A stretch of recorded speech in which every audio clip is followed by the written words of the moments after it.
That's whoa.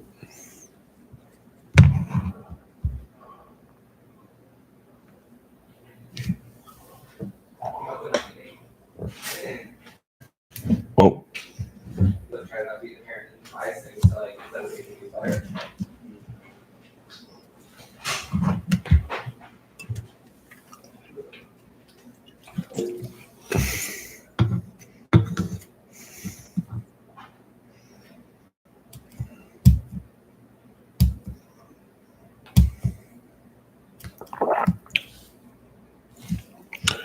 Let's see here.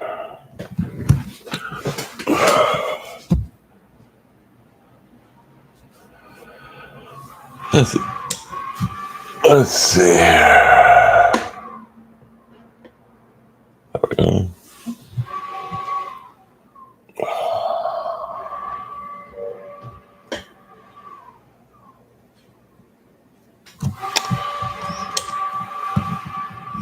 Where's my head? What up? What up? Mason in Portland.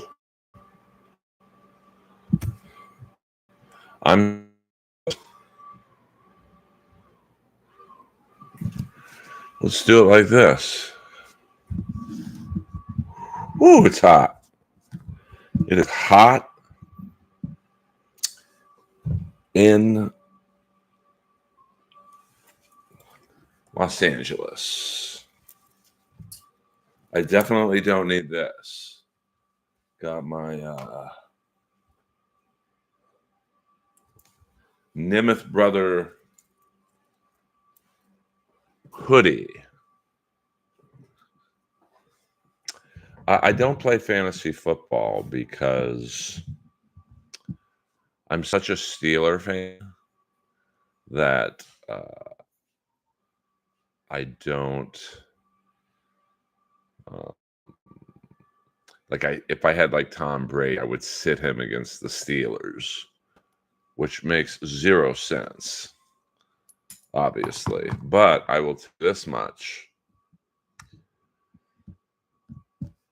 I won my league 3 years in a row because let's change the angle a little bit more. There we go. A little bit better like that. What up, Zoom? I had amazing draft strategy. My first player I would select would always be a kicker, which no one picks a kicker first. You just don't. But, you know, I think in the NFL, and it probably still holds true, that back when I played fantasy football in the mid-90s, there was like 2 to 3 great kickers, and then the rest were just there. So, I mean, I remember I would always go after, who was Colts kicker? Mike Vanderjagt. Because the Colts scored so much that he was a guaranteed 6 to 12 points a game. Now, the bad thing was the Colts scored a lot of touchdowns, so you only get like 1 point for that. But in our league, we had, he had a great leg, and they really trusted him. So he would make a lot of like 55-yard in that range of field goals. So in our league, you get the 3 points for the field goal, and then you get an extra point for each yard. So you could, he could get you 8 to 9 points on a one long field goal. Harrison Butler, yeah, Tucker's the, but like no one, I guarantee you, and probably 98% of fantasy leagues playing would pick Harrison or Justin. But I'm telling you, kickers win you championships. Everyone's going to have a good quarterback. Everyone's going to have a couple good running backs, a couple good receivers. But not everyone's going to have a great kicker. And I could say the same for tight ends. Obviously there's Kelsey, and I mean that's about it in terms of elite tight ends. Now my sleeper tight end pick for this year is the Muth, Muth, Pittsburgh. Not just because I'm a Steeler fan, but because I think that Arthur Smith, the offensive coordinator, he loved using the tight end in Atlanta. And I think, teams are going to double and in some cases triple team Pickens. And, the rest of the Steelers receiving course, let's just say a little wonky. So he would be someone I would look at in terms of, a go-to guy. But I loved playing fantasy football, but I just, when I started sitting my best players, if they were playing Pittsburgh, I was like, I'm not going to do this. Same thing with the Kings. What up, Chris Mack? I never, I would try and draft like all Kings, which is great if they're scoring, 5, 6, 7 goals a game. But, when they would get shut out, you kind of fuck yourself. Skankfest, I will not be at Skankfest. I have zero interest. And I love those guys. I just, I did it once. That was enough. I'm at the point now where I got to do gigs that are going to help me. And Skankfest is fun, but it's not going to help me. What up? Hey, just want to acknowledge whoever does the Photoshops for your YouTube thumbnails. They're great. Well, I will plug him. The great, and he's a moderator, Kip Smith. And there's a few other people. Jordan the Lion, my good friend. He's made a few Earlverse wrestling based thumbnails, and Andrew Stovekin, my original cover art guy for the podcast, has made a few. So, I'm happy to have people who help me on the cheap. And if you need artwork done for like whatever you guys have going on, a podcast or whatever, check out Andrew Stovekin. He's did the artwork for all episodes of Inappropriate Earl. And what up? The Earl soldiers are in the house. Now we've got a guy. What time is it here? 6:53. And he's using a leaf blower. Now Lois will bark when the leaf blower gets close to my door. I could see the eyeballs already widening. But she's also in a deep sleep right now. So after this Earlverse stream, I will be taking her on a very long walk. I mean, I get the purpose of leaf blowers, but it's a little late for a leaf blower at 6:55 Pacific Standard Time. Thursday Night Football in the house. Well, it's funny you say that. Mason, I think Justin Tucker just missed a field goal. Indeed, the great Justin Tucker. A rare miss for Justin Tucker. I mean, the problem with Skid Row is that Sebastian Bach had such a great voice that they're never going to be, I mean, maybe I shouldn't say never, but the odds of finding someone who can sing like him are going to be pretty low. TMZ Comedy News, Florentine and comedian Cindy Margolis broke up. I didn't even know they were dating. Jungle Jim Florentine. one of my favorites in the biz. I mean, it's hard for comics to date. I was just talking about this today with someone. Um, Inevitably, one of the two will start climbing ahead of the other, just by climbing, I mean doing better. And that's where the problems start. Now, I don't know if that's, I mean, obviously Jim's a much bigger comic than Cindy, who I don't know, but, that's almost always the problem. Uh, I mean, I saw Skid Row open up for Guns N' Roses, and it's probably the best concert I've ever seen. Yeah, I think Cindy Margolis wasn't her shtick. She was the most downloaded woman on the internet. Uh, okay, well, Tardif Epileptic. I think you're new to the stream. Welcome aboard. Uh, we don't talk about people doing in sheets. If you want that kind of talk, I think Melton is live now talking about Steel Toe. You go over there. No, I'm just kidding. Um,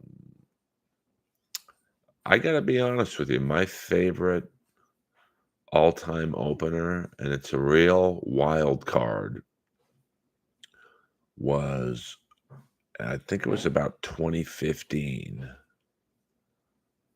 that Van Halen was playing the Staples Center, and apparently David Lee Roth was a big Kool and the Gang fan. He wanted them to open.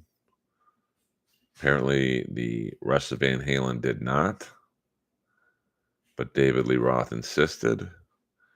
So Van Halen, the band, the two brothers basically, because Wolfie was in the band at this time, um, like, okay, you want them to open? You pay for them. So Kool and the Gang killed it. I don't think I've ever seen an opening band go over as well as they did. Because you kind of forget they've got a lot of hits. They're way more than just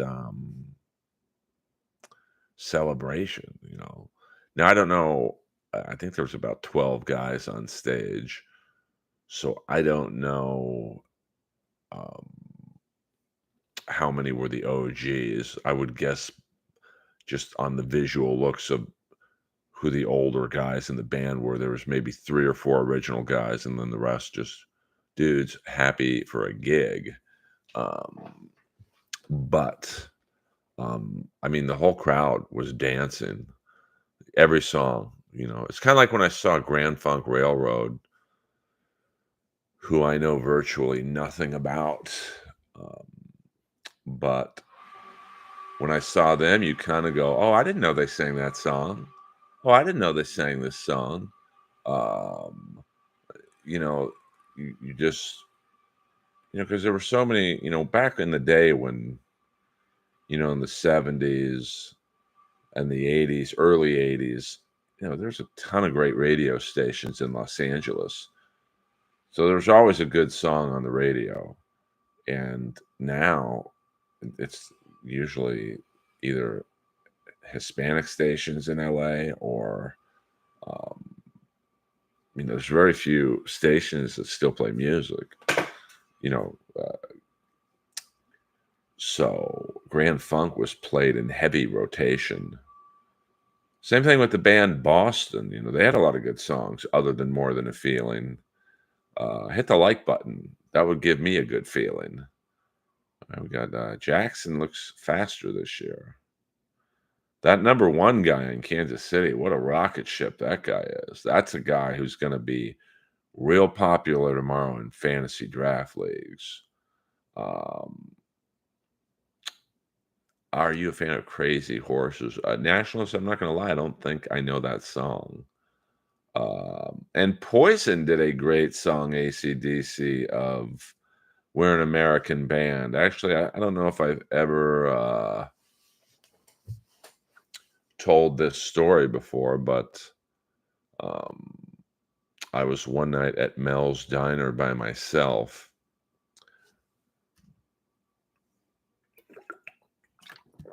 and CC DeVille walks in. And I'm like, "Hey, man, I really liked your cover of We're an American Band."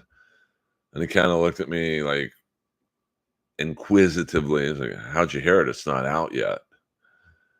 And I'm like, "Oh shit, man, busted." I'm like, Napster or whatever it was. I don't think it was Napster. It was after Napster, whatever that the site was. And so I reach into my pocket to give him $1, and he looks at me and goes, "Don't worry about it. That's how I get my music too."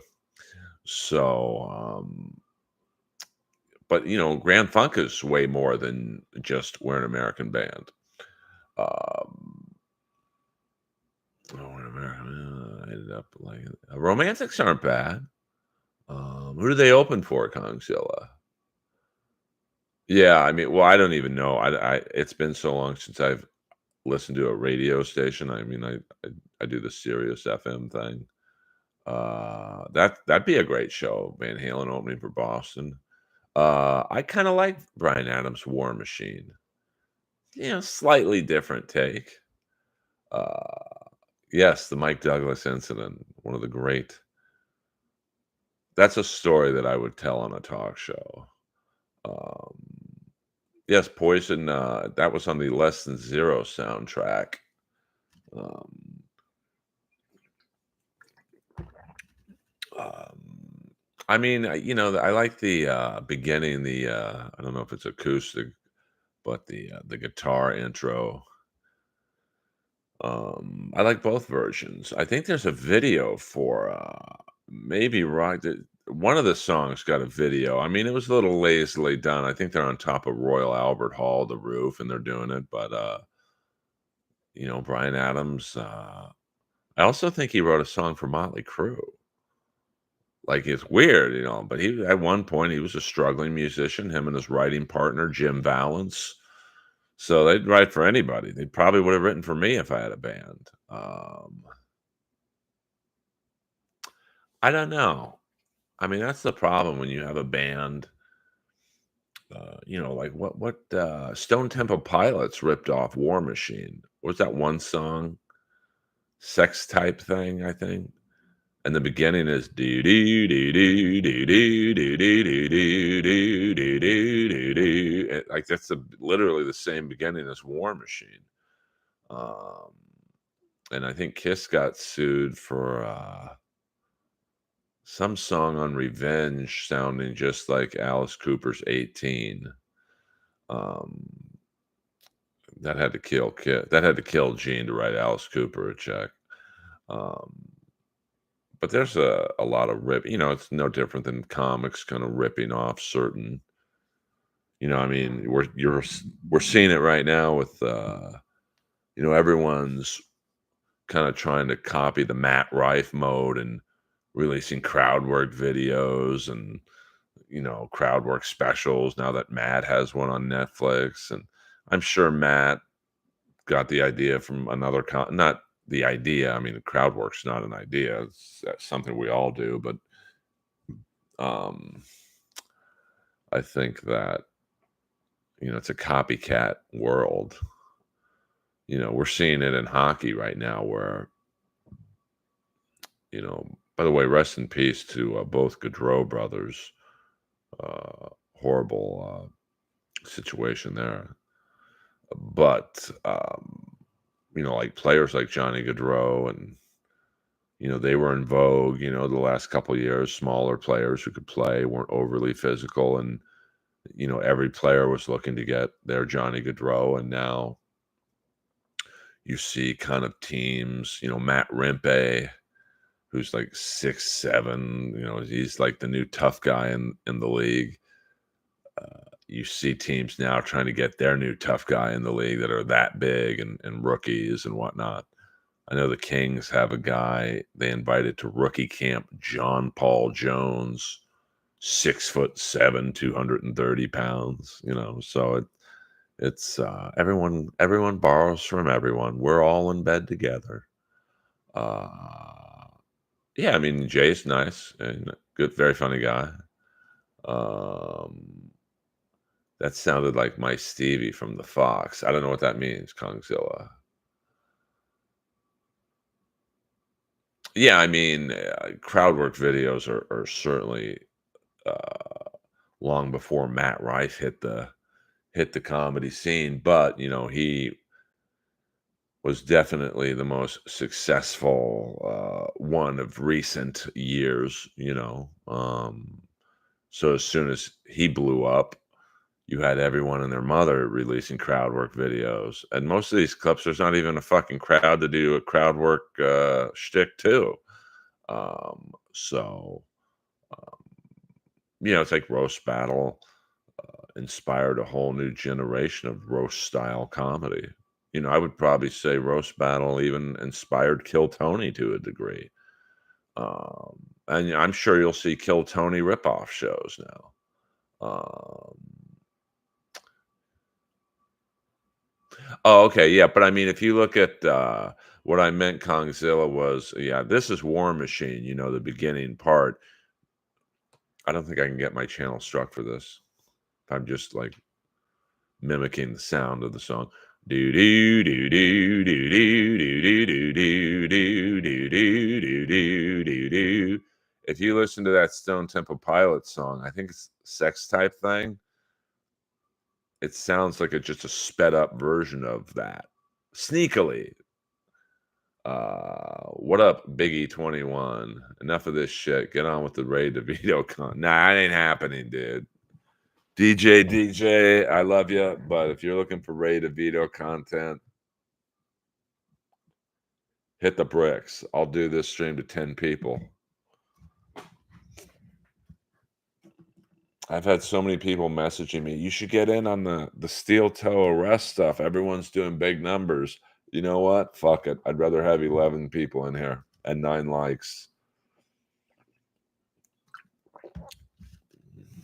Don't get me wrong, I listen to all that shit, but I have no interest in uh,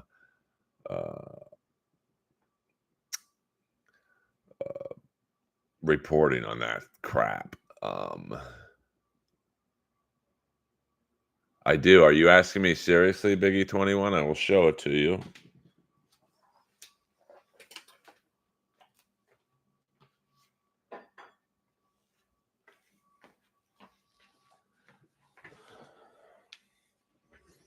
Here we go. To Earl, you're the best. Ready, Piper.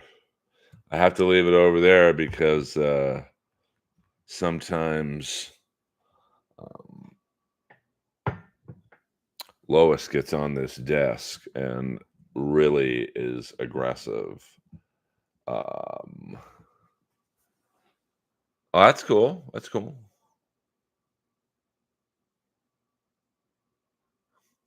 I mean, I would say the worst rip-off song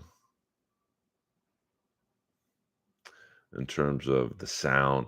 I mean, I gotta be honest with you, that Stone Temple Pilots song, every time it's on, I think War Machine's about to start. Um, I mean, you probably got a real bottle. I don't know if the autograph is real. So I mean, Kiss. There's been a few Kiss songs I've heard. I can't think of them right now that I thought, oh, that sounds like this song.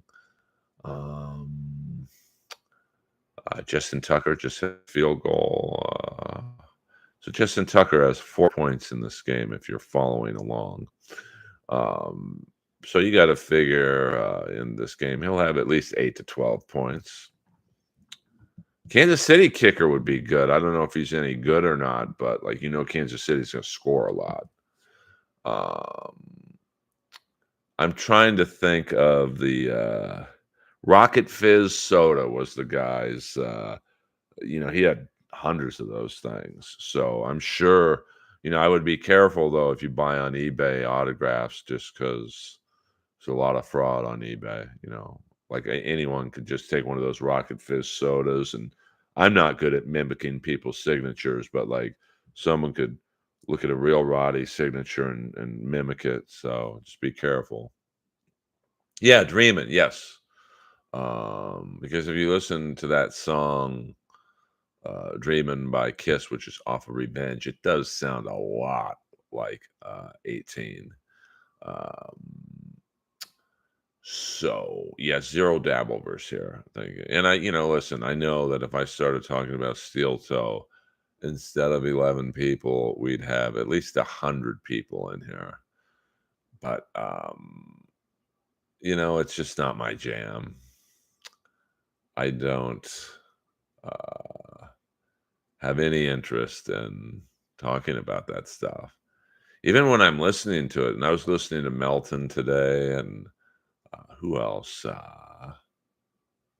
Someone, Kevin MLC. I was like, man, not that they're boring, but I was just like, holy fuck, man, who cares about this guy from Minnesota? Like, no offense to Steel Toe, but it's like, great, you had a threesome with or you had a sex wife swap thing. It didn't work out. I just covered the story in under 5 seconds. Um, but for some reason, it's really caught people's interest. I mean, you look at any uh, Steel Toe and or that subject of the wife swap, from Cardiff to Tukey to everyone. They get hundreds of people in their streams, and I've got 12. Do I wish I had more than 12 people in here? Yeah, I'm not going to lie, I do, but that's okay. I'm just waiting for the Chicken Man, Peter Brennan, to pop in. I think he lurks a lot lately, but I get it. Yeah, I mean, it's really not that shocking that Jack Russell died, to be honest with you. I mean, I saw him.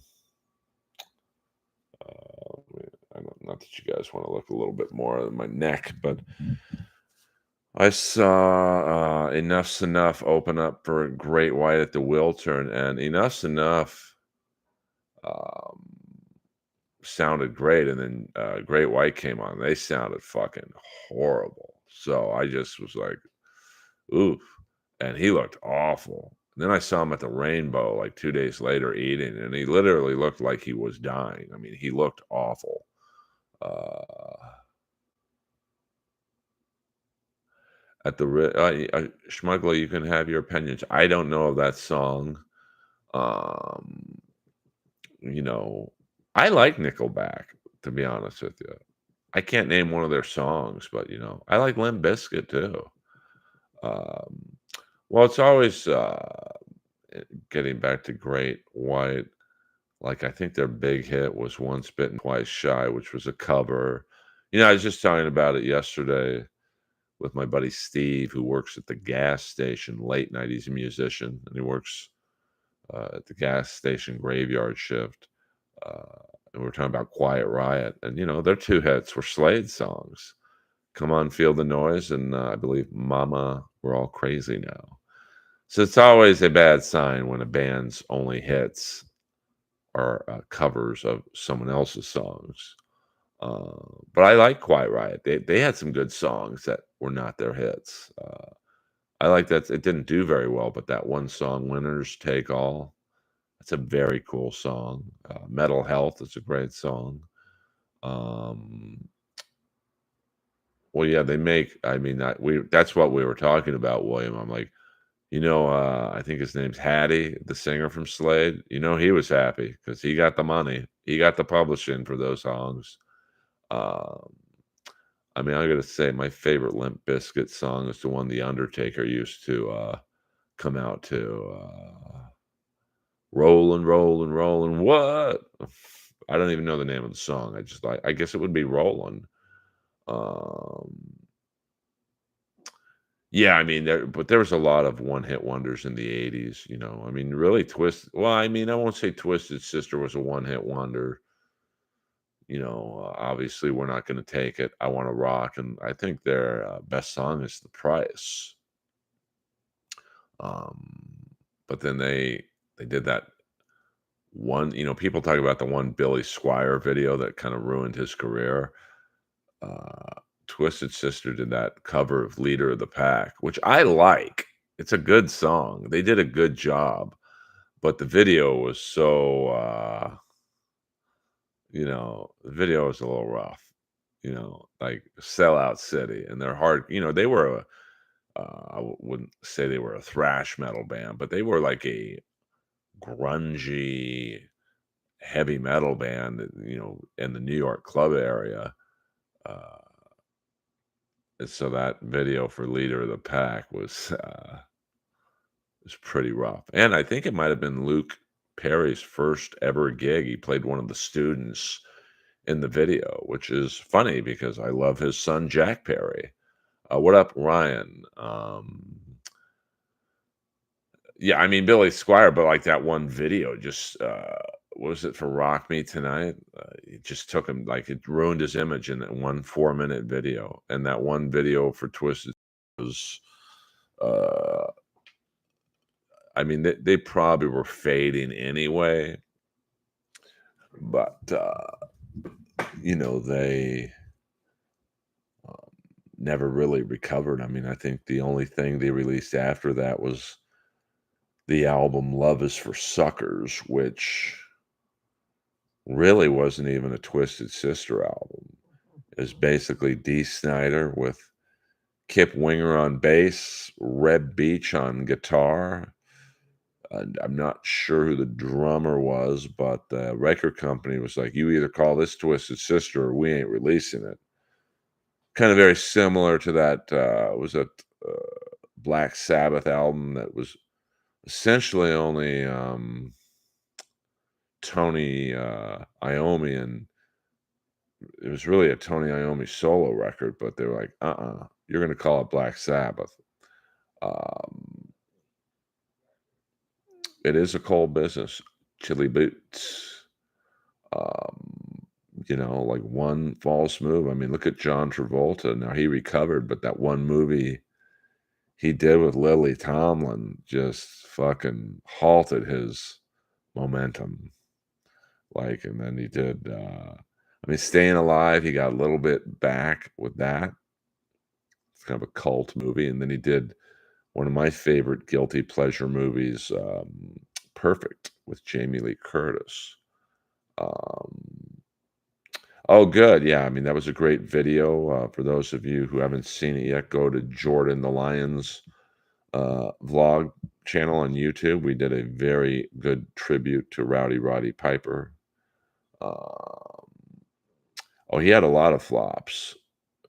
Probably that Lily Tomlin movie. I mean, Staying Alive wasn't necessarily a flop, but it was kind of like, oh boy.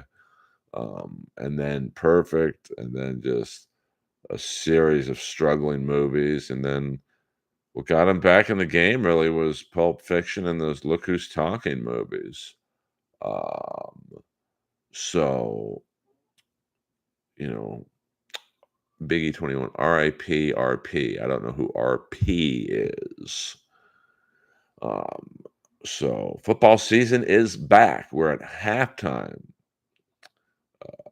of the first game of the season. I don't know about having a game in Brazil. I mean, what's that gonna do? I feel bad for the players who had to travel down there. Holy fuck, that's a long. Oh, yes, rest in peace, Roddy Piper, 100%. Um, I don't know about how the players felt about traveling to Brazil. 13-10, the Kansas City Chiefs up at halftime.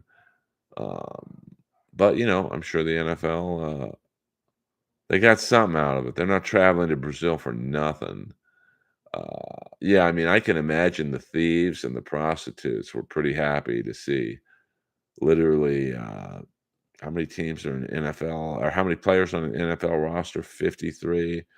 So 106 millionaires traveling to your country. I'm sure the prostitutes and uh, pickpocket people. So that's just 106 millionaires who are the players. You add in the coaches, and there's probably another 20 millionaires in the coaching staff and the GMs. That's a lot of money to be going to a bad country. Are you guys excited? Earl? Where are all the AEW talent? I know. I mean, I was just talking today about, like, where's Powerhouse Hobbs? That guy's fucking great. I mean, he has a great match with Will Ospreay that totally shows that he can hang with someone like Ospreay, and then you take him off of television. Like, it just makes no sense. Um, and then the same thing with Wardlow. I mean, you fucked up his character 3 different times. I don't get that, man. So that's why I'm excited that, Shane McMahon is, rumored to be working with AEW, and you could kinda tell the writing on AEW is a lot better lately, so I wouldn't be surprised if Shane is already giving them ideas. Like, even last night, the end of Dynamite, where, Hangman Page set Swerve Strickland's house on fire. Now, Hangman has already lost to Swerve twice. So before that, um, vignette last night, I really wasn't interested in this match at all. But him burning Swerve's childhood home, that got me back into, I wonder what the payoff's gonna be. You know there's a payoff. That's good writing, the way they did it. Um, well, I think because my friend was like, "Dude, no one Tony Khan's not gonna listen to Shane McMahon," but see, I think he will. I think Tony Khan he's a wrestling fan, and you know he's a fan of Shane McMahon's, and you know he's gonna respect Shane McMahon's opinion. You know Tony Khan is gonna be like, "Hey, what would you do with Wardlow? We fucked him up. What would you do? Hey, what would you do with Powerhouse Hobbs? We just don't know what to do with him. Um, hey, what would you do with, say, Takeshita? The guy's a star, but we're struggling. You know, now if Takeshita and Okada uh, do a program together, I'd be on board for that. Okada's great, man. So, and there's, if you believe the rumors of AEW potentially signing Bobby Lashley, MVP, and Shelton Benjamin, that's 3 more spots that guys like Powerhouse Hobbs and Lance Archer and other people of that nature are gonna have to battle for TV time. So, it's gonna be very, interesting to see, look at Ricochet. I mean, I don't understand, you bring in Ricochet for All in London. He has a pretty good match on Dynamite, but he's not on your next pay-per-view? Like, that you just brought this guy in, you've already run out of ideas for the guy? And look at the, Devil storyline, you know, Wardlow's in the group, he's out of the group, that was poor writing.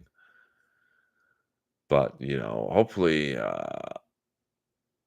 you know, Tony listens to Shane and Shane can give him good ideas of,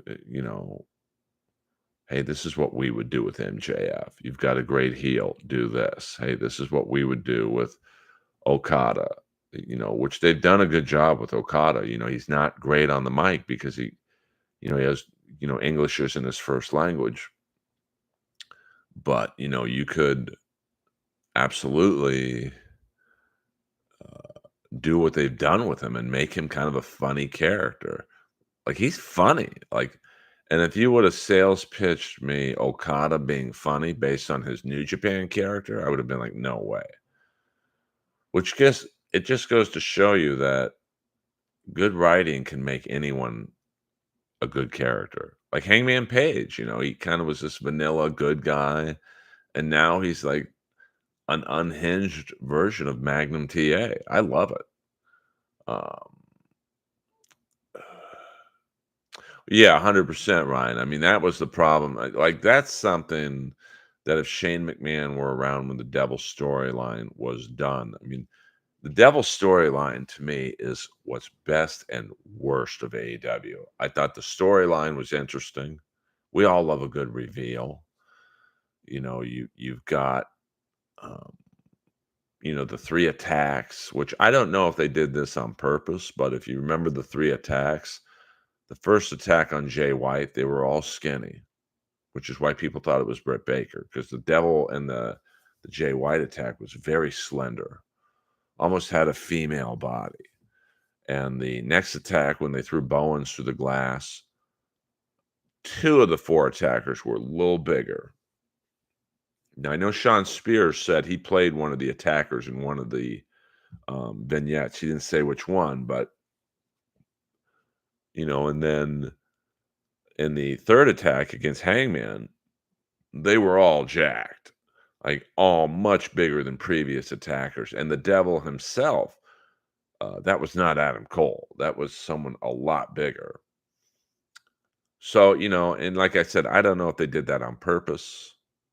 Like, hey, let's have 3 attacks, and in all 3 attacks, we're going to have different attackers to throw off the scent. Or they were just being lazy, and at the day of the taping, it's like, hey, who wants to be an attacker in the Devil thing? And then, you do the big reveal, which the reveal on paper made sense, with Adam Cole, the Kingdom, and Roderick Strong, and NXT, Ring of Honor, like that added up. I mean, the Wardlow edition didn't like that. I didn't like that, and the problem was with like AEW and everything is the follow through. Like the reveal was good, not great, but it was very good. It made sense on paper. So the writing was good up until that point. But then, like Shane McMahon, if he were in the room, I'm going to guess he would have said something along the lines of, hey, guys, we can't really have MJF and Adam Cole be the 2 main parts of this storyline because Adam Cole's got a broken ankle, so he can't wrestle and really be on TV. MJF's taking time off to heal. So we can't leave it to Roderick Strong to carry this major storyline. Nothing against Roderick Strong because he's over, but like I don't know if he's over enough to carry the storyline until MJF and Adam Cole can wrestle. And now, you've kind of forgotten about the storyline. I do have my Roderick Strong Adam shirt on, by the way. And they just blew it. Like they should have had much better merchandise with the Devil. If that was WWE, they would have had 1,000 Devil shirts and masks and hoodies, and like the hoodies that the attackers were wearing, they would have been for sale. So, it just should have been a better ending or continuation, but they've dropped the ball. So we'll see what happens. Hopefully, with Shane involved, the writing gets better and the creative gets better.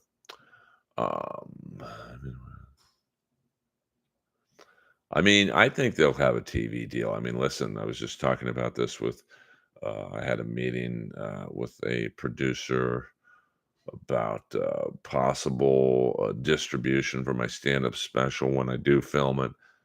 And we were both like, hey, there's a lot of streaming services that need content. Now, do they go the streaming route like WWE and Netflix? Do they, TBS, TNT? I mean, they need programming. You take away AEW from those channels and Dynamite's 2 hours, Rampage is an hour, Collision's 2 hours.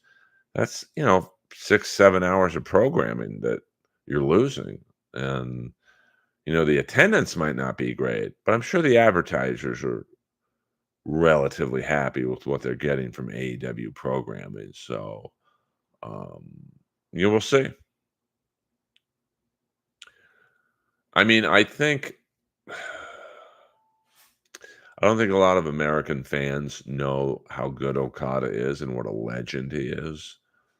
And I think he's still in his prime. So, I was excited because you could tell, I think about 2 months ago, they were running promos with the Elite and Okada, and you could tell they were trying to set up something with Okada and Omega, who've had some awesome matches in New Japan. But I'll assume Omega's just not ready to wrestle, which is too bad because him and Okada can tear it up. So they've kind of ditched that, and I wouldn't mind seeing Okada and Takeshita. I mean, Takesha's like the slightly younger version of Okada, so there's going to be a natural competitiveness, kind of like there was with Omega and Osprey. So, I mean, they've got so many good wrestlers in AEW. Like, you could really build up some nice programs. So we'll see what happens. I mean, it's better if AEW succeeds. That way it pushes the WWE to do better, and vice versa. Um, they just need, I think AEW has the better roster, to be honest with you. But where they are lacking is creative and production. I mean, you look at even at All In, and some of the entrances were very good, but as someone who I went to WrestleMania 39 the second night at SoFi, and my God, the WWE's production's next level. I mean, AEW's production looks pretty amateurish at times.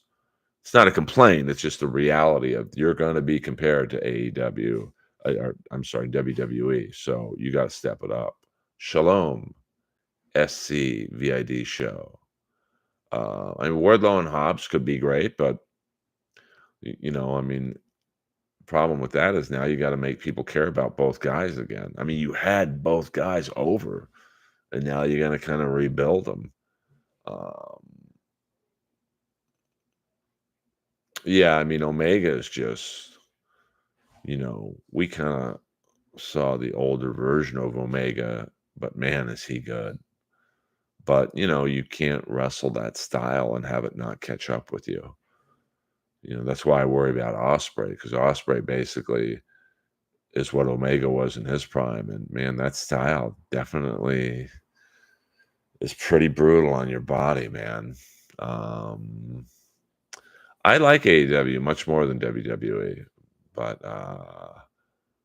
yeah, but in terms of, yes, I mean AEW William has only been around 5 years, but they've got so many veterans in that locker room and behind the scenes that it's truly not just a 5-year company. But they just need better creative. They've got the roster to compete with WWE. I mean, look at their top guys. MJF, he's the best heel in the business right now. Osprey is probably the best wrestler in the world. Jay White, when he's healthy, is amazing. Great on the mic, great in the ring, great look. Takeshita's a rising star. Okada's in his prime. Um, Daniel Garcia, I think, if built, is very good. I mean, you could see this program he's about to do with MJF. It's going to get him over with the fans. Sky Blue, I think, fucked up her leg. But look at the women's division, though. But that's why they caught up to WWE, because their production was killer. I mean, you look at some of those nitros when they were beating WWE. It's like they are WWE like. You don't really see that with AEW. Like, even the big entrances. I mean, last year in London they did pretty good. In terms of, okay, this looks like a WWE show. But even this year in London, like, it's just that generic black background where the wrestlers would walk out, it was lacking. Um, so, well, I mean, Tony Khan's dad is pretty rich, so you know, and that could be the problem. Like I just said, I think the rumors are that they're bringing the Hurt Locker into AEW at some point with Lashley, Benjamin, and MVP. Whereas if they weren't so fluid with money, they couldn't afford those guys, so they'd have to grow their own talent. Um, I mean, they can grow their talent. You've got, Darby Allin was homegrown, Sammy Guevara was homegrown, Jack Perry's a great homegrown talent. Um, MJF's homegrown for the most part. Um, so, like I said, I mean, yeah, I've watched TNA. I mean, I gotta be honest with you, TNA doesn't do it for me. I've tried. I think, the Nemeth stuff works for me. I like Moose as the bad guy, but, I don't know. I've tried with TNA. It just it's a little rough for me. Um, yeah, uh, well, I think it would be, fun to have a black faction group, and maybe you bring Powerhouse Hobbs into that. Like, you have an all black basically a black Four Horsemen. It's never been really d well, you've had the Nation of Domination, but, like, what up, Grimace and Pain? Do you believe in Joe Henry? He just doesn't do it for me. Um, um, I've tried with TNA. I just don't. Their roster's pretty thin outside of the Nemeth brothers, Moose. That one buff female girl's pretty good, the champ. Uh, but speaking of female champs, I love the AEW women's division. Look at the females they have. Um, you've got Mercedes Moné, Jamie Hayter's back. Britt Baker's back. Saraya. I like Harley Cameron. She's very green. She's only like 2 to 3 years of experience, but she's good. Mariah May is a great heel. Um, Sky Blue, I think, is really good, but she's got a fucked up, I think, ankle. Julia Hart just kind of disappeared. I love her with the House of Black. So I'm not sure what's going on with that, but Julia Hart's a star. I saw her wrestle at the Forum, I think for All In or All Out. I don't know. And like, wow, she's got it. She's got the look. She's a great wrestler. But she's off of TV now. Now maybe she's hurt, but um no, yeah, Jordani Grace is amazing. And I like Camille in AEW. Um, yeah, Julia is very green, but she's 22. That's crazy to me. She's that young. No, and get your mind out of the gutter. But so the women's divisions are stacked. And Abaddon's kind of a funny jobber type, but she's very good. Who else? Athena is very good, but she's more Ring of Honor, I guess. Hello. No, I don't really like young girls, to be honest with you. That's all I'm around. Um, I like Joe Henry. I'm not in love with him, but he is over. Well, you could tell they're gonna set up her turning on Mercedes Moné. Um, and I'd like to see that because Camille, like, I remember Jordan telling me she's like China, but with Rob Van Dam moves, and I didn't see it, but then she did a kick the other night. I'm like, okay, I see it. Um, so I think that Camille, you definitely see that she probably needs a mouthpiece. I don't think I've ever heard her talk. Um, so maybe if you paired her, and Willow Nightingale's great. And Sheeta is great. Like their women's division is fucking loaded. I'm not like a Serena Deeb fan, but she's good. I saw her wrestle in Bakersfield. And Tony Storm, is so. The women's division is really strong in AEW, and who knows if Becky Lynch is joining the fold. Um, of course, something's going down with John Moxley and these cryptic promos he's doing, like last week when he said to Tony Schiavone, "This isn't your company anymore," which most people took as, "Oh, Shane McMahon's coming." What do you think of Hulk Hogan saying oh, come on, Dylan, you don't believe that? Finger poke of doom. You think that was Nash's idea? Uh, Earl, be honest, would you have banged at China? I've fucked worse, to be honest with you. I mean, she did have great tits. I mean, respectfully. I mean, I'm not trying to speak ill of the dead. Hey, speaking of respectfully, let's hit that like button, guys. We're gonna do about another 5 minutes. Thank you very much. Yes, they did. AEW did treat Sting right, unlike another company we all know of. Um, you know, I'm gonna watch TNA tonight. I speed through it though. I just and the one guy who kind of has like the Undertaker shtick. He married that girl Stephanie, who I've seen in GCW. She's really good. She's a great heel. Cardona. I mean that I like Cardona. Oh really? I that would be great. But the women's division's pretty like crowded. So uh oh yeah. I mean they really I mean Seth Rollins almost fucking killed Sting.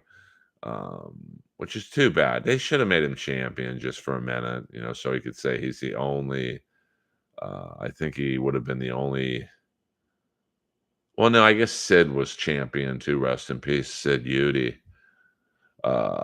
Sid was also WWF and WCW champ 2 time in both instances.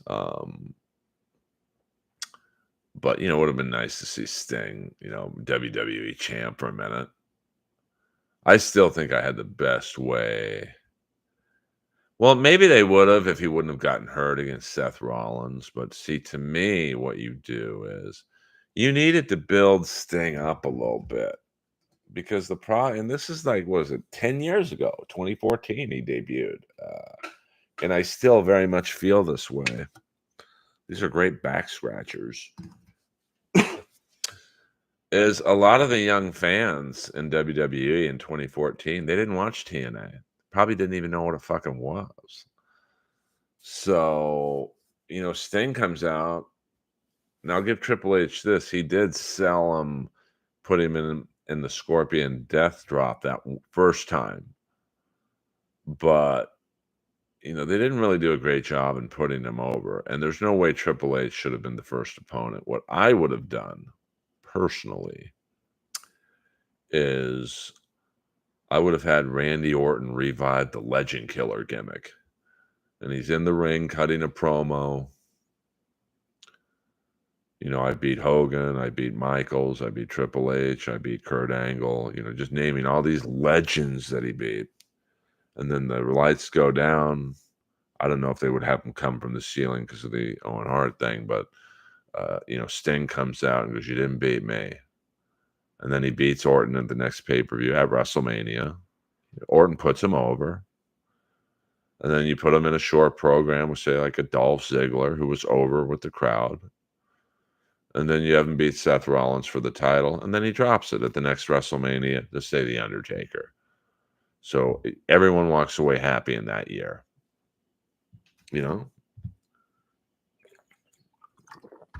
It's just that, I mean, good wrestling writing is not that hard. But, the way they did it was, he jobs at Triple H. They do the horrible run-ins, which made no sense when the NWO is coming down to save Sting, and they were never aligned with Sting ever. The black and white NWO. Now, was it cool to see Shawn Michaels super kick Sting? Yeah, because they had, to my knowledge, that was the first and only time they were ever in the ring together. But to have Triple H go over, and then 20 minutes later, Triple H is already in another angle with Ronda Rousey and The Rock. It was just like, oh, Sting just put Triple H over. And Triple H was already over. Like, it made no sense. Like, zero. Doom, you got to write some new shit, man. But welcome. I'm just about to end. I'm all right, dude. We're having a good stream. Nice. We're just talking wrestling. I enjoy your clips, Doom. I will tell you that much.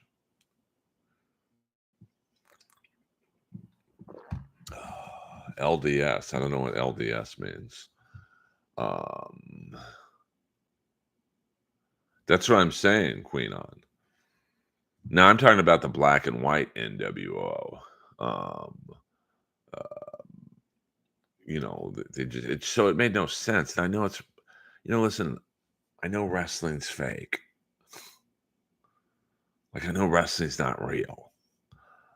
But when I watch the movie Predator, I know there's not an actual fucking alien in the jungle killing 8 people. It's a movie. But it still makes sense. Like the movie Predator makes sense in terms of the script. The script of that WrestleMania match made 0 sense. It literally made 0 sense. That Sting's biggest enemies, the NWO, are going to all of a sudden walk down and save him. And the night before, excuse me, this isn't carbonated. Or 2 nights before the WWE Hall of Fame, or maybe it was the night before the WWE Hall of Fame, didn't Kevin Nash put Shawn Michaels in the Hall of Fame? And less than 24 hours later, they're fighting. Like it just made no sense. So yes, R.I.P. Johnny Gaudreau, and let's not forget his brother Matthew. Sid was awesome. Sid gets a lot of shit for his promos, botching the words or whatever, but to me that made his character even better because he came off like he was really fucking unhinged. And like you said in the Shockmaster promo, he's the only one that stayed in character. Like, go back and watch the Shockmaster promo. Like, go back and watch it. And, Booker T's laughing. Stevie Ray's kind of clueless. Flair and Colonel Parker just walk off with the girl. They didn't even stick around. And,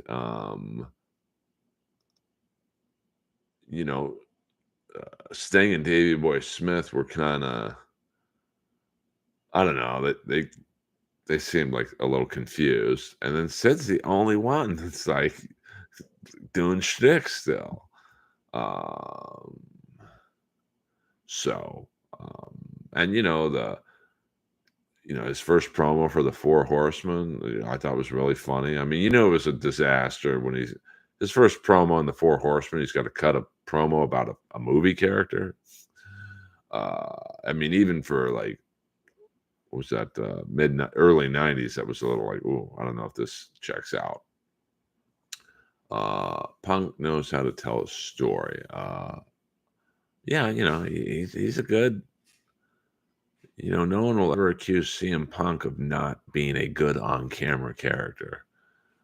Yeah, I mean, Sid I was watching Kevin Nash's tribute to him. Like, he literally looked like he was made in what's the perfect look for a late 80s, mid 80s to mid 90s wrestler, Sid.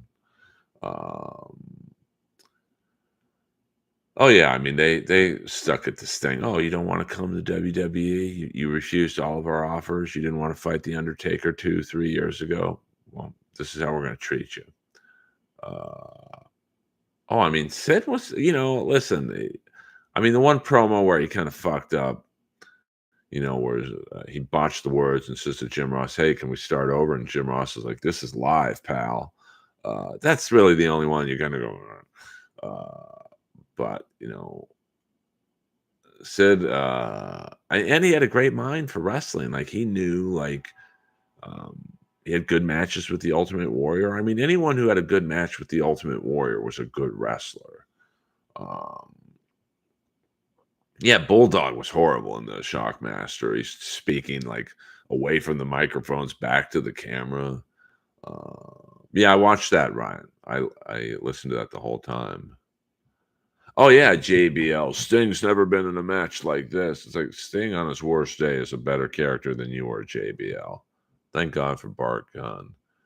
Well, I mean, RoboCop can't move.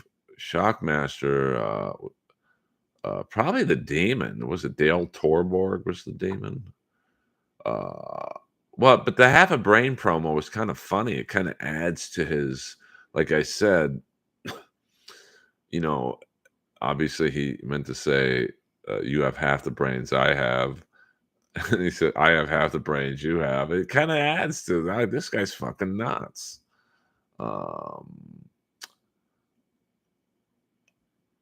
I am friends with Austin and Colton Gunn. I've never really met Billy. I mean, I saw him at the Flair roast, but we didn't really talk. I didn't see the new Crow movie. I might check it out. I like the, Skyscrapers Sid with Danny Spivey. Yeah, I mean, there's some great Sid promos if you really wanna, like my top Sid promos would be the RoboCop promo when he's like, "RoboCop." Hold on, I'll do this. I'll end the stream on some Sid.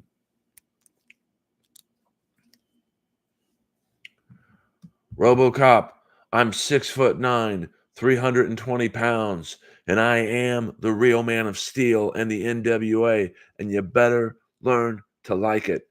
And the funny thing is about 2 minutes later, Flair goes, "And this man is 6'10", 350 pounds," and you could see Sting kinda look at Flair going, "Huh?"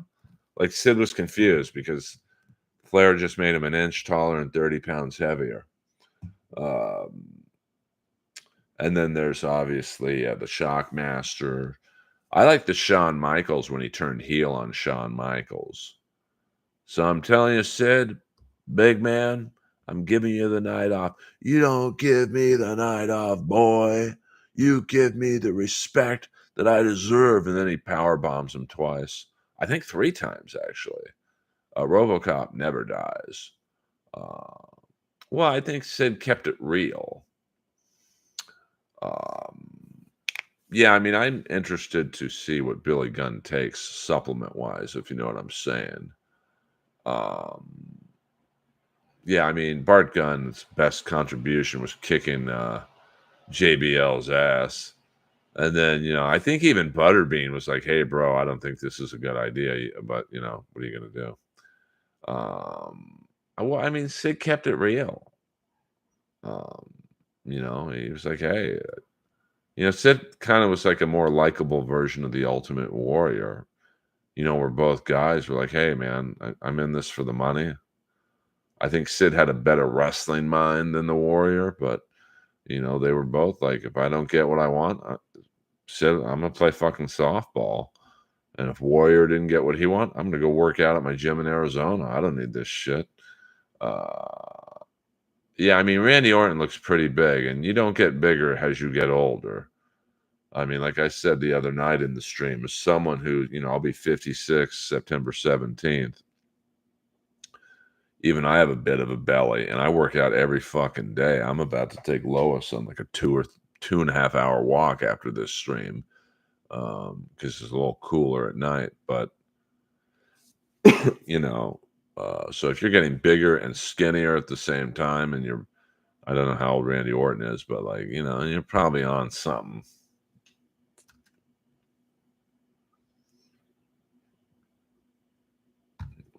Yeah, I mean, Butterbean was a legit ass kicker.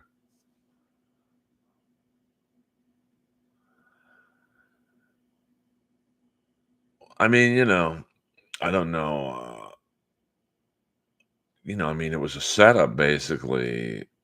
The brawl for it all was for Steve Williams to win, because that was Jim Ross's boy. And then, what did Steve Williams tear his ACL? I think against Bart Gunn, and um, it was just, it was, brawl for it all was kind of like roast battle. All roads lead back to roast battle, where roast battle was just a setup for Jimmy Carr to win, and well, I think we know how that ended. Uh, oh, thank you, Felix. So you must be new to the stream. Welcome aboard. Welcome aboard. Um, well, I mean, if you look at, uh, I mean, who else was in The Godfather was in it, but he was a big like ass kicker, so I could see him being in it. Um, it was really, I think it was made. It depends on who you believe. Most people think Brawl for All was made for, Jim Ross's guy, Steve Williams, to, like, get over. Um, and then other people think Vince Russo did it to get JBL's ass kicked. So yeah, Godfather got fucked up. Like, he's a big dude. I've met him at the Flair roast. He's a big guy. Or yeah, I was booted just like Bart. Yeah. Oh, okay. I thought Steve Williams tore his ACL or something. I'm pretty sure it was his ACL, but who knows? I mean, that Steve Williams was definitely a little long in the tooth at that point.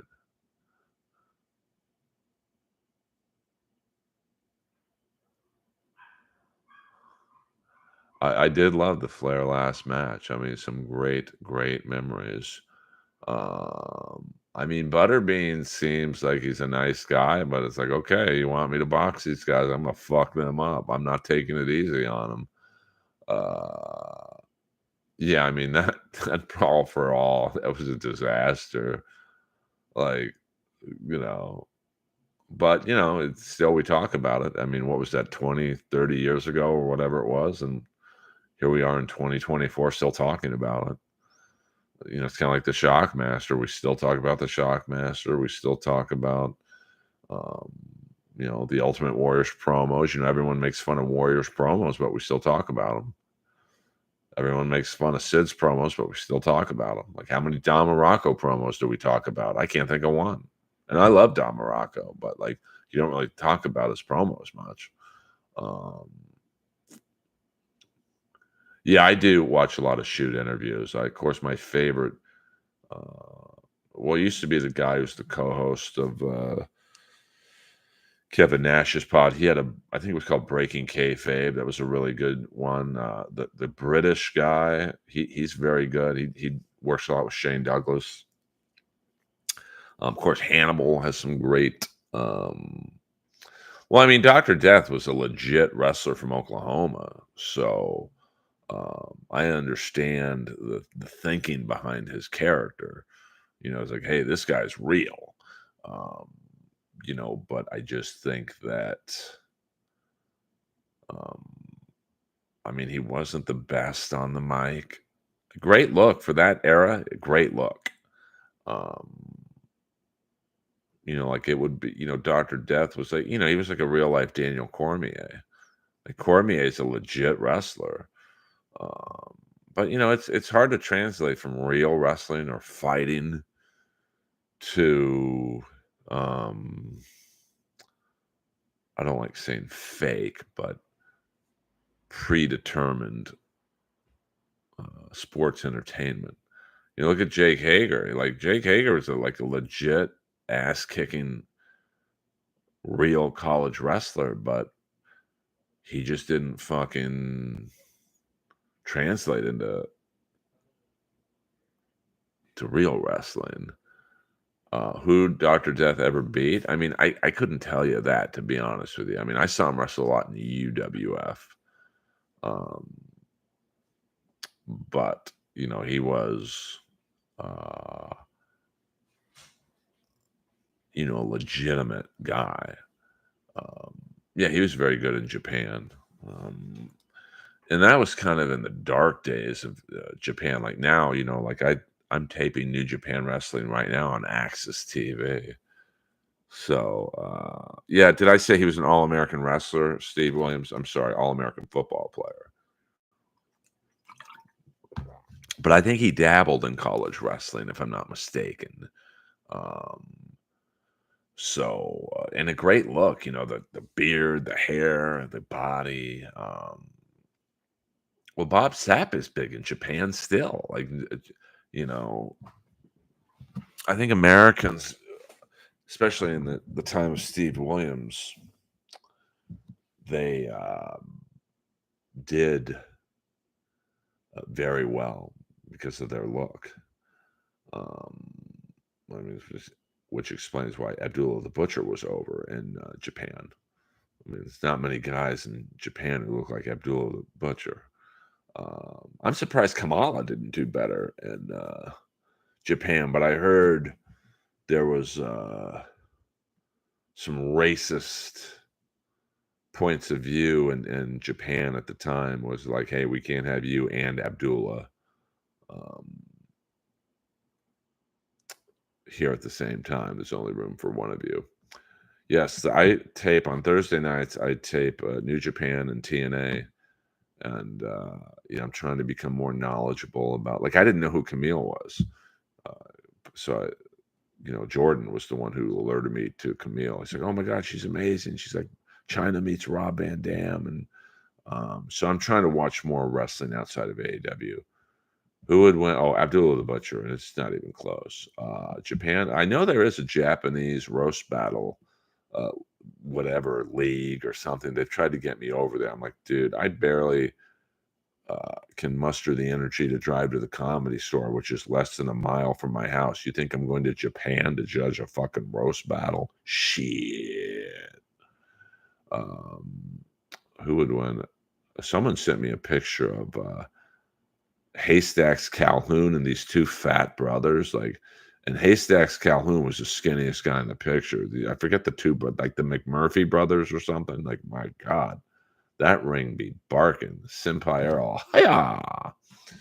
Um, I will be doing stand-up comedy this Saturday night before XPW Wrestling. I believe you can watch it. It is on. Let me see here before I leave you guys. I believe XPW Wrestling is being streamed. Let's see. XPW. It's on some streaming network. Let's see. I don't have a producer, so I gotta do this shit on my own. Hold on.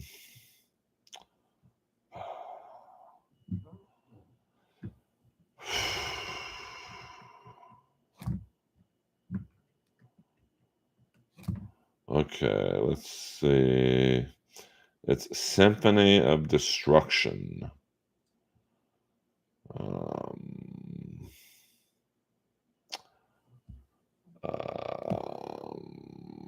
Streaming exclusively at www.streamxpw.com. So I'm not sure how much it costs, but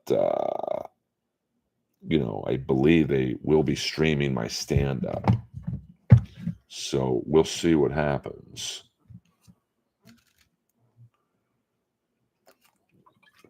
I've met Mickey Knuckles before. She's awesome to watch. She was in a great match with, I think, Taya Valkyrie.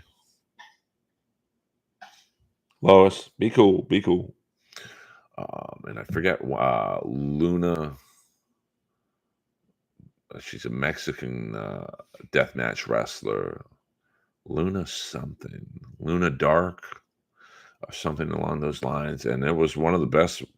Like, these three girls were no, it wasn't Luna Vachon. She's like a deathmatch wrestler. And it was Mickey, Taya, Luna, and man, let me see if I can look her name up. She wrestles a lot in Mexico. Let's see, Luna.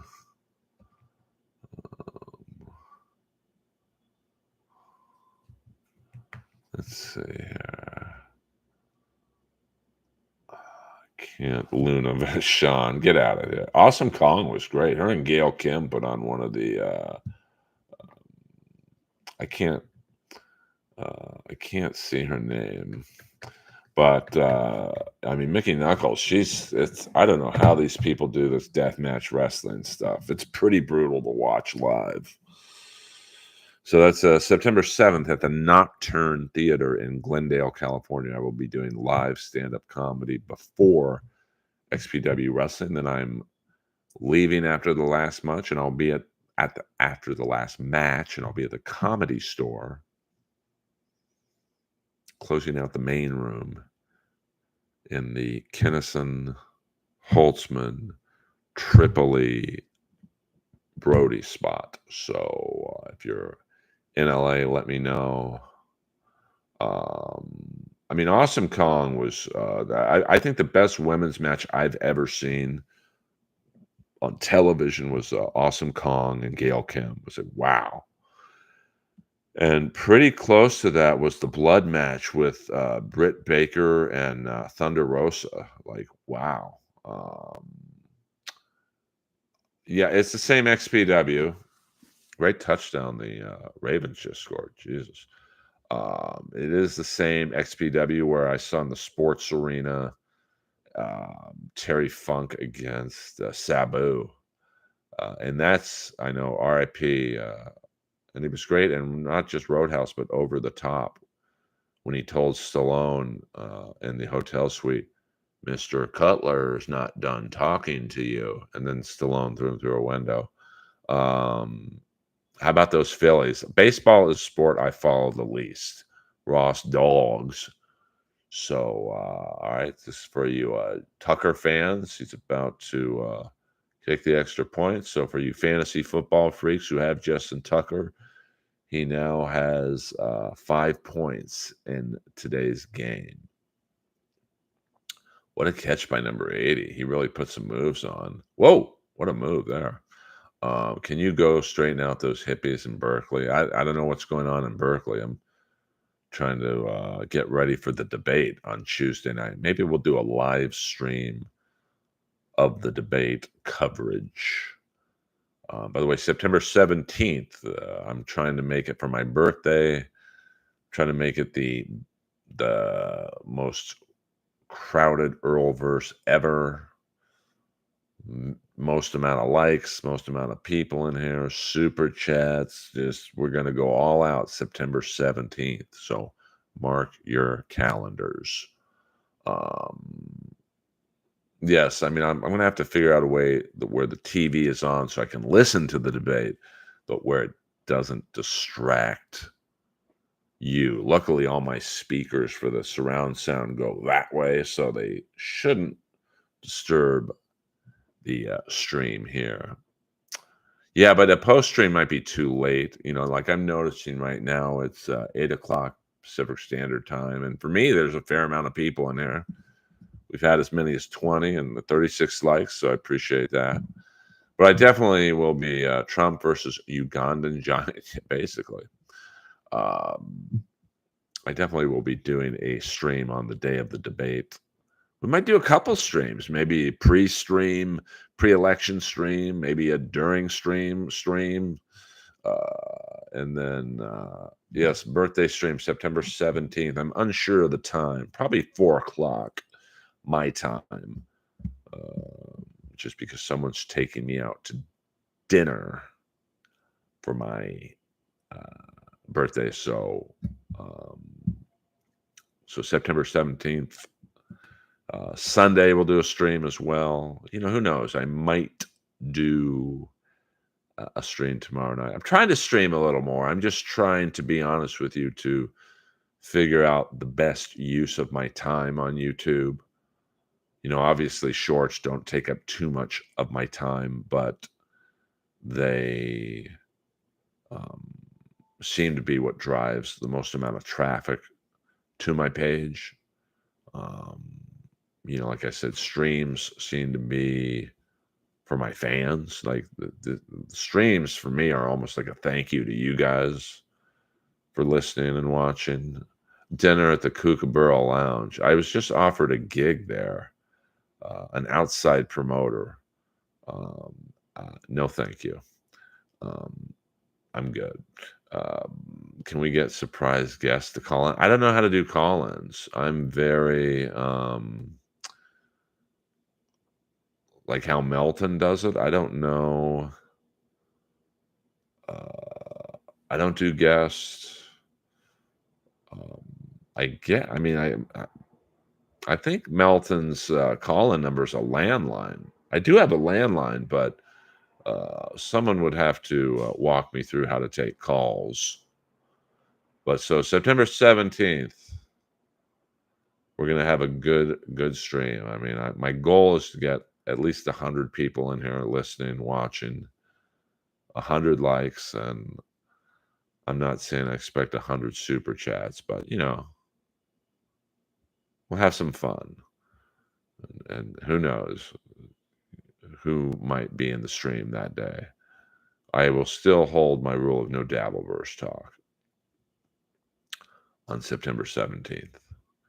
So you're gonna have some homies. Uh, I mean, who knows? Maybe Melton will come in the stream. Maybe Kevin Brennan will come in the stream. Maybe Chad Zumock will be in the stream. Everyone's welcome September 17th. So, it should be fun, and we'll do a lot of streams before then.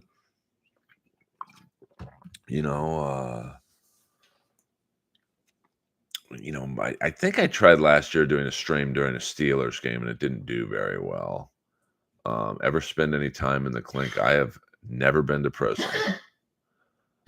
Is William Zoom actually Chad Zumock? No, I don't. I don't believe so. But it is the internet. Anyone can be anyone in a YouTube stream. Lois is checking in. She knows the stream is about to end. We'll do another 4 minutes, and then I must walk Lois so she can get her exercise. Lois says hello to all people, and maybe Lois will make an appearance in the stream on September 17th. Yeah, I don't know if I'll do a walk stream tonight. Maybe halfway through. That's really my time with Lois where we can have quality time together. But I will be going on a very long walk tonight with Lois because it's a little cooler tonight. It was very hot today. So I felt bad walking her.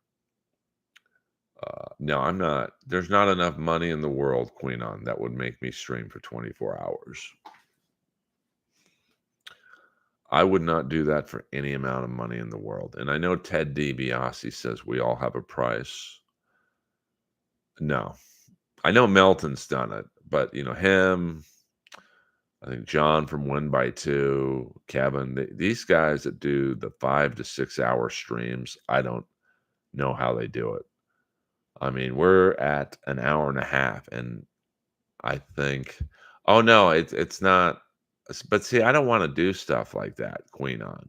Hey, if you guys super chat me, I'll do anything. I realized that if I did a 24-hour stream, I could probably make, $500 to $1,000. I'm good. I'm not going to milk my fans. So I just can't. I can't do. I mean, I don't know. I was lying in bed the other day listening to Win by Two because him and Melton are the preeminent, I guess, reporters of the steel toe stuff, and he literally did like a 5.5 hour stream, and I'm like, man, I would have checked out an hour in terms of if I had to do it.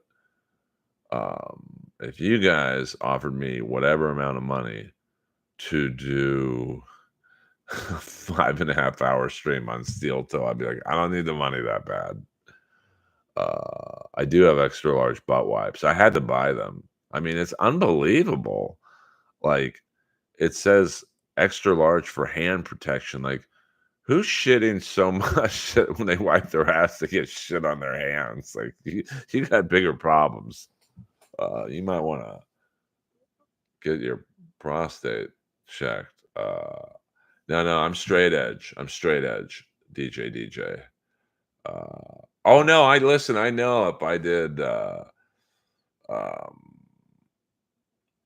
more wacky shit like 24-hour streams or 12-hour streams. I mean, the truth be told, I'm at an hour and a half right now, and I'm not tired necessarily, but like I'm good. Like I want you guys to want more. I don't want you to. Well, we'll just super chat him because he's been doing this for 8 hours. All right, we got 30 seconds left in the stream, guys, before Earl calls it a night. But thank you guys for watching all the videos, and William for and some others who comment, trying to get me into the algorithm. I do appreciate that very much. And who knows? I won't send out a notice, but I might do a walk stream later tonight. Although the route I'm taking, which is from my house to La Brea and Santa Monica Boulevard, and then down to Melrose, and then back up, there's nothing, to be honest with you, too terribly interesting. So it might not be an exciting stream, but check the notifications. I might go live in about another hour. Until then, and thank you for the 38 likes. That's a lot for me. On the send-off, let's see if we can get it to 40 likes. You guys know how to follow me. I'll write it in the stream because my moderators aren't here tonight. I haven't seen Gina Babina in a minute, but follow me everywhere. 39, Dave Parker, my favorite player's number. Follow me everywhere at. It's very simple. And subscribe on YouTube if you haven't done so already. And, there's many ways to help. Like I always say, other than super chats or super thanks or whatever, there's subscribing, there's following me on other social media, there's, liking the videos on here, commenting on them. That the more comments, the more chance you have of breaking the algorithm. Okay. Yeah, I'm sure I'm not the only one streaming right now. Let me go on my iPad. And, I don't really care who's streaming right now at the same time. Like, you guys know I've always said this. Like, at some point there's someone always streaming.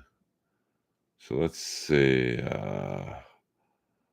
who's on right now. I don't think very many people are on right now that I can. I don't see any red buttons. It is kind of late. It is 11:30 East Coast time. So, but let me see.